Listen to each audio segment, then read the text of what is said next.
Linda Moulton Howe is one reporter who loves mysteries. She's radio's leading science journalist. She is an Emmy Award-winning TV producer, documentary filmmaker, and the reporter and editor for EarthFiles.com, the Internet's most respected edge science website. Today, we are going to be talking about hybrids, and folks, hold on to your chairs. This is really something. Linda, welcome to the show. Thank you, Whitley, and I agree that the importance of this subject now in 2014 going forward, I think we are going to hear more and more, and ultimately, I think this is finally getting close to a truth that the government of the United States has been trying to hide, because I think they made some sort of an agreement with non-humans long ago around World War II. Whether it was a good or a bad, whether it was deceptive or in the end to help this earth, maybe remains to be seen, but I think there are so many question marks that are coming to me now from people who are whistleblowers, who have worked in the government, who know, and they are suggesting that there may have been an error in a decision long ago, and that part of all of the secrecy and confusion and schizophrenia around the subject of whether we are alone in this universe or not is related directly to the issue of human-alien hybrids on planet Earth, past, present, and future. And Whitley, it is highly probable that all life on Earth was seeded by an advanced intelligence from somewhere else in the cosmos. That idea was first proposed by 1903 Nobel Prize chemist Svante Arrhenius. He introduced the concept of panspermia, which is the seeding of life from the outside. His idea was spores of living cells concocted by some intelligence out there, drifting through space and landing on planets. Then 70 years later, in 1973, Nobel Prize laureate Francis Crick evolved Arrhenius' concept to directed panspermia. After the discovery that DNA was a double helix molecule that contains the genetic code for literally all Earth life, from bacteria and fish to plants and humans, Crick was puzzled. Why would there be only one genetic code for all terrestrial Earth life? That could not have happened by chance, he hypothesized. So Crick agreed with Arrhenius that life on Earth was likely seeded in that DNA molecule and directed by advanced intelligences without defining them. Now, by 2014, government whistleblowers have for decades described extraterrestrial biological entities that have interacted with Earth for centuries. One man in the DIA told me they had proof of more than 270 million years of competing extraterrestrial civilizations terraforming and working on this planet. There has come increasing information, I would say just in the last year, that the main reason for ETs on Earth is to make humanoid clones and hybrids to perpetuate another civilization that is biologically in trouble. Some in the human abduction syndrome have suggested that the ETs that mutilate animals and abduct humans to collect sperm and ova are using a kind of slow-motion invasion strategy in which humans will never know that they were replaced by alien hybrids. Human-alien hybrids living on Earth is the subject of an extraordinary nonfiction book first published in 2005 entitled Rachel's Eyes by Helen Luttrell and Jean Bilodeau. Jean, who I have known for many years, has been investigating animal mutilations, crop formations, and UFOs. Helen is the mother of a girl she calls Marissa in the book. All of the names in the book, except for Helen's and Jean's, have been adjusted. There are spelling variations. There are names changed to protect a lot of different people. So her daughter is called Marissa in the book, and Helen asked me if I would use Marissa, which is not her daughter's real name, for this broadcast. So Marissa was blinded by diabetes as a teenager, but more than anything, she wanted to go to college on her own. At age 20, in the spring of 1972, Marissa was accepted by American River College in Sacramento. I'm being allowed for the first time to give the real name of the real college. American River College is a community college founded in 1955. It's located in northeastern Sacramento, California. Currently, its enrollment is 35,000 full-time and part-time students, making it one of the largest community colleges in California. Helen Luttrell and Jean Bilodeau were able to get a January 10th, 2000 dated confirmation letter that a student named Rachel, spelled Rachel, not the spelling in the book, with a first and last name provided by a colonel that they call Harry Nadine in the book. That is not his real name.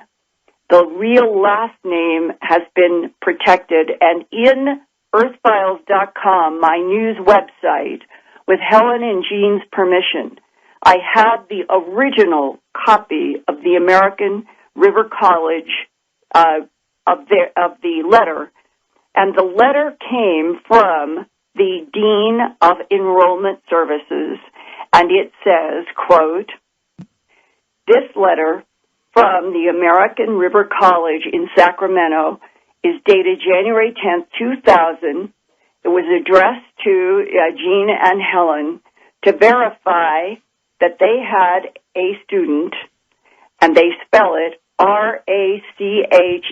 Rachel, the first letter of the last name. Helen asked me to black out, but the rest of the name is spelled Adien, and remembering that in the book, they call it Rachel Nadine and Colonel Harry Nadine. And this letter says, quote, "This is official verification that Rachel blanked out first letter of the real actual name, Adien, did enroll with American River College in spring 1972. She was granted a leave of absence at that time. I hope this information is sufficient for your needs. Signed by the Dean of Enrollment Services." And I am grateful because this is one of the first pieces of hard paper evidence that I have been able on this case to be able to present now publicly with Jean and Helen's support. And I think this is important because where we are headed in this story will sound like something out of Star Trek, but this is real. These are real people, even if the names were changed. We're talking about real events and real people. Now, what happened in the spring of 1972 is that Marissa got her apartment. She had been functioning as a person who was blind and she couldn't drive, but she was beginning to really, truly function on her own. And she does get this apartment, and her mom still has not been there yet, Helen Luttrell. This is very early in her getting into the apartment when a very unusual roommate shows up, referenced from the college, and with the young girl is Colonel Harry Nadine, as he is called in the book, and he goes to the apartment to talk with Marissa about the school recommending that she would be a very good and quiet roommate for the blind Marissa.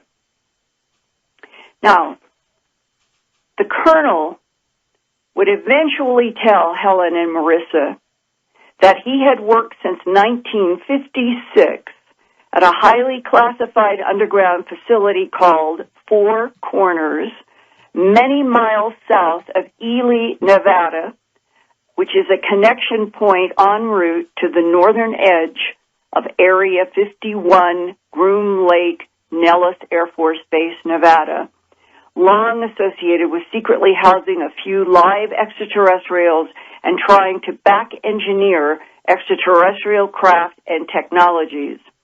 This has nothing to do with the historic Four Corners where Colorado, New Mexico, Utah, and Arizona come together.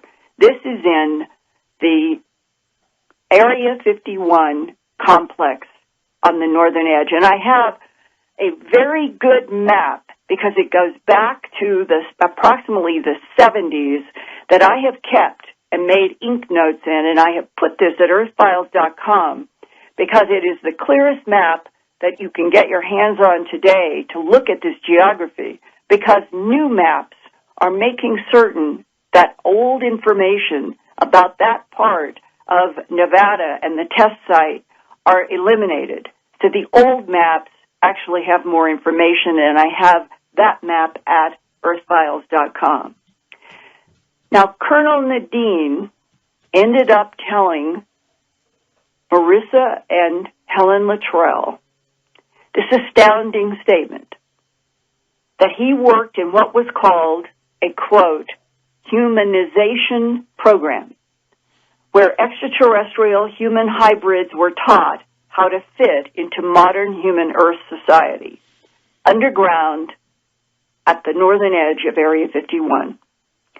Rachel, he told Helen Luttrell and her daughter, was one of the alien hybrids whose original prime civilization is allegedly on a planet that orbits the yellow sun, Zeta Reticuli 1, about 39 light years from Earth, in a binary star system in which both suns are very similar to Earth's yellow sun.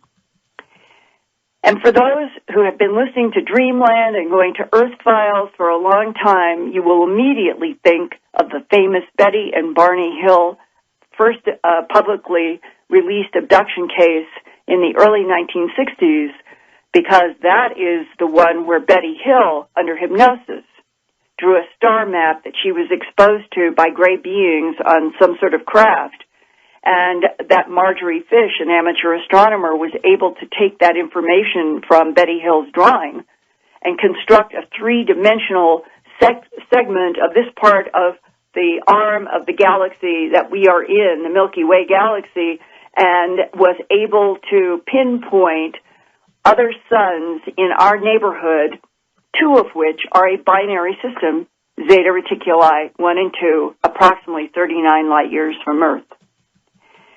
Now, Helen Luttrell told me that she herself was taken by Colonel Nadine to see the entrance to where Rachel was raised when she was transported to this planet, and that she saw the entrance to the Four Corners humanization program, and she said it was completely disguised on the surface as old falling down farm buildings and a barn. But those were the cover camouflage for a huge maze of underground tunnels and structures accessed through the innocent-looking farm buildings on the surface. When Colonel Nadine brought Rachel to American River College and then to Marissa's apartment, Helen was working as a teletype operator at McClellan Air Force Base in Sacramento. Through a military colleague there, Helen Luttrell was able to confirm that Colonel Nadine, with his real name, had a file at Mather Air Force Base not far from McClellan. Now here, to explain how Helen Luttrell first came forward about her extraordinary experience with her daughter Marissa and the ET human hybrid Rachel, is writer and investigator Jean Bilodeau from Cedarville, California. And then, after Jean, we will follow with the amazing story of Helen Luttrell, Marissa, Rachel, and Colonel Nadine. I had done a series of stories on UFO sightings in my locality. It was run in the paper for 2 weeks running, and in the 100-year history of the newspaper, the Modoc County Record, it was the only 2 issues in the history to sell completely out. So there was a great deal of interest. Helen read the stories and called me, and she wanted to tell me about her daughter, Marissa. Helen's daughter became blind in high school from complications from diabetes. Marissa's great goal in life was to graduate from college and help people. She was a very compassionate girl. She went to the college housing counselor and applied for housing off campus, but it couldn't be very expensive. They found her a place that was quiet within walking distance of the school, but with the stipulation that she couldn't make the rent on her own. She needed a roommate. And it wasn't long, just a day or two, this colonel and his daughter, Rachel, came into the housing office and applied for housing for the daughter.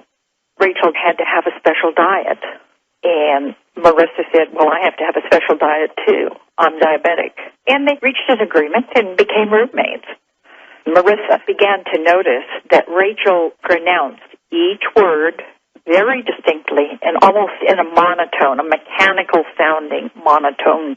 Rachel did say she had been raised on a military base, and there were no kids to play with, and so she didn't know all these things and didn't have anybody to go out on a date with. She did notice that Rachel was a bit clumsy, and that the special food that Rachel ate was always delivered in containers. Anything that would identify the source? She did not. What she did discover, though, on good days she could see light and dark, and she could, with a strong magnifying glass, kind of make out things. She wanted to know, what is this green stuff that Rachel brings? Before Rachel would eat it, she would freeze it.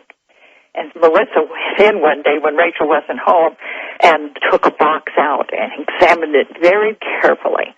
And then she found a little red triangle with 3 black horizontal lines toward the base of it. She also noticed that Rachel always wore a scarf and wraparound sunglasses and long-sleeve shirts, even inside. In spring of 1972, Helen Luttrell, then 40 years old, left her teletype work at McClellan Air Force Base in Sacramento for her first visit to her daughter Marissa, then 20 years old, and blind from diabetes since her teens. Marissa's new apartment was within walking distance of American River College. Helen had not yet met Colonel Nadine, the so-called father of the new roommate, Rachel. But Helen knew he was supposed to be based out of Mather Air Force Base, also in Sacramento. That's the day Helen discovered what was behind Rachel's sunglasses. I had stopped by to see how Marissa was doing, and standing in the open doorway because it was hot, I said, I wish I could meet Rachel. She sounds interesting. And just at that time, I heard someone coming up the stairs to the apartment on the second floor. Marissa said, wait a minute, I think that is her. And she sort of just rushed in past us, but I could see she was very different. She'd forgotten something that she needed for the class, so she got it, and when she came back out, I guess she tripped on a rug or something, I don't know, but she was going to fall face forward, it looked like. There was no way that she was reaching out to break her fall, and I thought that was strange because usually, even if you have things in your arms, you still reach out and you try to save yourself. She was going to fall right between us. So I reached out and grabbed her arm, and she was wearing a long-sleeved jumpsuit, and she had a bandana tied around her head, down under her chin, and she had big black sunglasses on. I grabbed her arm to save her and kind of stood her back up, but as I did that, the sleeve to the jumpsuit flipped up, and I found myself hanging onto her arm, and it did not feel at all like real skin. It was really cool, which was unusual because it was such a hot evening. And the strange, cool, mushroom-like feeling of her skin, and that you were not feeling bone? I didn't. You would have felt the bone that comes right down into your wrist bone. Mm-hmm. That was where I touched her, and I should have felt a bone.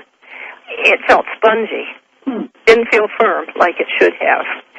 And as I stood her up, I'm still hanging onto her arm, and I'm looking right into her eyes.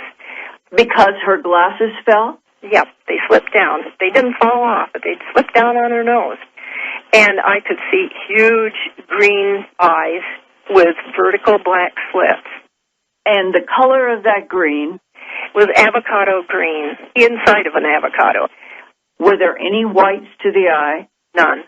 So you're looking at solid avocado green with a vertical black slit?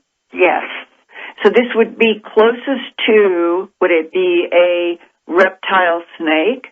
I guess it could be. I didn't think of it as that. I thought of it as a cat's eye. Okay, what's the difference to you between a cat's eye and a snake eye? I'm definitely afraid of reptiles. I love cats.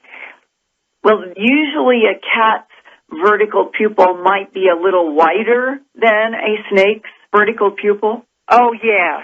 It was not a wide slit. It was fairly narrow and deep black. Deep black in the avocado green, like near the pit of an avocado. Yes, yes. She would have to have something that would support the body. We know insects have an exoskeleton, whereas we and other animals have interior skeletons that prop us up. Right. I thought she was attractive, but a drawing I had made in my book, she is not pretty. She had kind of orangish hair, not really very thick, but it was curly a little bit. Her eyes were awfully big. So you may have had your mind affected by something that Rachel was doing to make her appear a certain way to you even then. It's very possible she may have projected into my mind an image of a person that was attractive. What about photographs? Did you or Marissa ever take photographs of Rachel? No, and we should have. I don't know why we didn't. What happened at that second when Rachel knows that you are looking at her eyes that she has been working so hard to keep covered with those glasses? Well, for just a moment, I was really terrified because I had never seen anything like that. Then I could see that there was fear in her eyes. She was afraid because she knew that I knew she was not who she was made out to be. Meaning that she was not human. Yes. So what happens next? Well, I stood her up, and Marissa introduced us, and Rachel said, and she spoke in a real monotone, no inflection. It was, "I am very pleased to meet you." And I said, "Well, I'm pleased to meet you too, Rachel." And then she said, "I must go." And she hurried on down the stairs.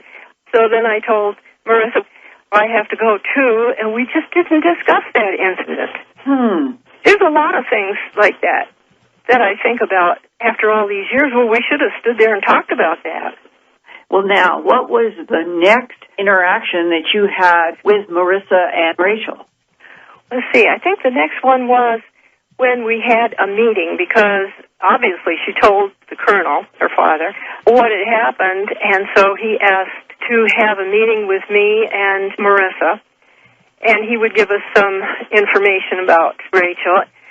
And so we set up this appointment for one afternoon in the apartment, and we all sat there, and he started to talk about where she came from and a little bit about his background. And then all of a sudden, I don't remember hearing him talk, but all this information was in my mind. So verbally, in the room, to you and Marissa, that's as far as you remember him speaking verbally, and after that, it was a telepathic download. Right. And this is coming from the Colonel Nadine. That day, did he say to you and to Marissa that he was in charge of humanization? He was involved in that project at Four Corners. Can you give some detail on how Colonel Nadine introduced to you and Marissa this humanization program, and what did he say about it? Well, he gave the details of how she arrived there and how they had brought her up on the base. It was a project to see how well beings from another place could be integrated into our society. It was also an interspecies breeding program on another planet. What does that mean? Well, that would be a breeding program where they would probably take ovum from a human female and intermingle it with the beings on another planet. Well, where did Rachel come from? Zeta Reticuli. Zeta Reticuli. Did the Colonel go into details about what was known about Zeta Reticuli 1 and 2? Yes. He didn't go into the details. But he said Zeta Reticuli was the home planet of Rachel's species? Yes. How did Rachel get to Earth? She came in a ship that apparently had been making trips to Four Corners, and it brought geneticists and other scientists from Zeta Reticuli to work in conjunction with our scientists who were working underground at Four Corners. Do you remember Colonel Nadine telling you details about why the United States government would be working with extraterrestrial biological entities from Zeta Reticuli on this planet, doing a humanization program, helping the extraterrestrials have an underground territory to raise hybrids? He told me that the exchange scientists from Zeta Reticuli were using the underground facilities at Four Corners to help teach some of our foremost scientists and physicians about the use of artificial blood and possibilities of transplants of organs like fingers and eyes and organs that had never been transplanted before. If Zeta Reticuli 1 and 2 scientists have the ability to extend life and make new organs and clone bodies, why would they need Earth?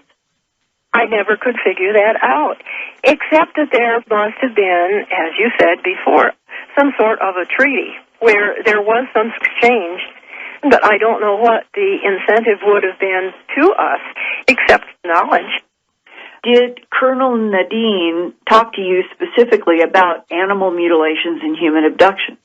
That there was an agreement that humans could be abducted, but that was supposed to have been stopped by a certain time, but it never did get stopped. Which means that the non-humans, wherever their real source is, are not telling the truth to the government. Well, I believe that. Did Colonel Nadine give you some explanation about why that civilization from Zeta Reticuli needed to mutilate animals and abduct humans? He didn't.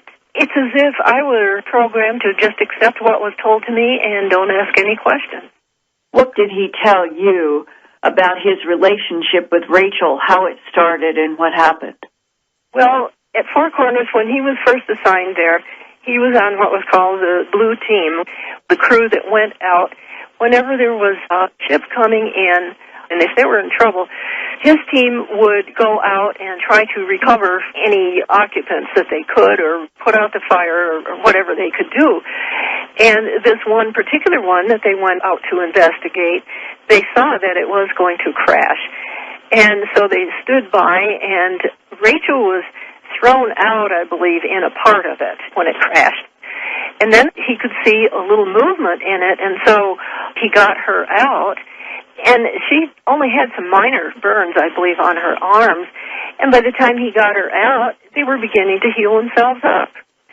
She was going to be a survivor, so he took her back to the base medical facility, which was also underground, and there were female nurses. She could talk a little understandable language. And he just, right from the very first, when he saw her still in that burning piece of craft, he felt a bond with her. Telepathically? Yes, he had this bond, and he had never had it with anybody before. So he feels compassion and emotion for this extraterrestrial biological creature that he has taken out of this crash. And the crash was near? It was near Four Corners. Four Corners area was set up with the underground installation specifically for extraterrestrials from Zeta Reticuli to be working on hybridization and having a base on Earth. Right. Did Colonel Nadine ever say anything about what the chronological age of Rachel was? Well, they didn't know, but they had asked her if she knew how old she was. And she told them that where she came from, they didn't have a concept of age in years. It was just how you were, was what she said. But they figured she was probably around 14. They already had that one scientist, Chisky, help in formulating something for her to eat and drink. He didn't even know. He was in charge of food for Rachel. What would that be? Well, I think it was the same thing that she ate exclusively when the girls lived together. I did not see it, but my daughter did, and although she was technically blind, her sight fluctuated a lot, as it does with diabetes. She saw what looked like warmed-over frozen spinach.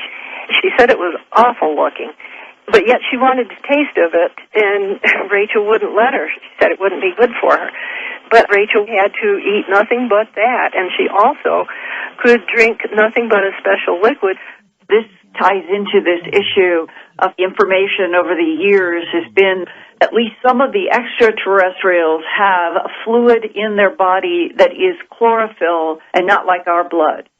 And that sort of goes back to when the colonel rescued her out of that burning piece of craft, because he could see that she had cuts on her arms.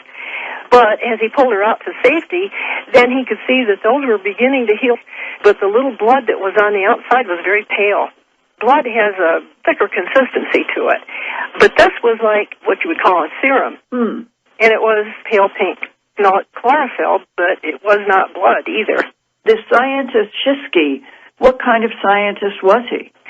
Well, he was a geneticist. He was in charge of the interspecies breeding program.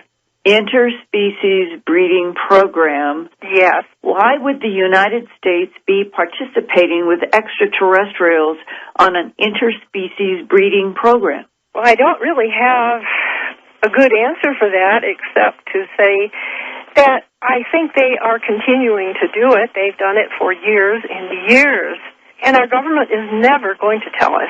They're never going to admit to this. But why are they doing it in the first place? I think because they need to know how to fabricate some beings that can travel back and forth safely between the different planets. What happened to Rachel and Marissa living together? Well, they got along really well, and they were very close friends. At the very end, it was after I had discovered she wasn't from here. My daughter came home for lunch one day. Usually Rachel was there, but this one day she wasn't. And my daughter had looked in the bedroom or felt around in Rachel's bedroom, and everything was gone. My daughter was really upset. And she sat down on the bed.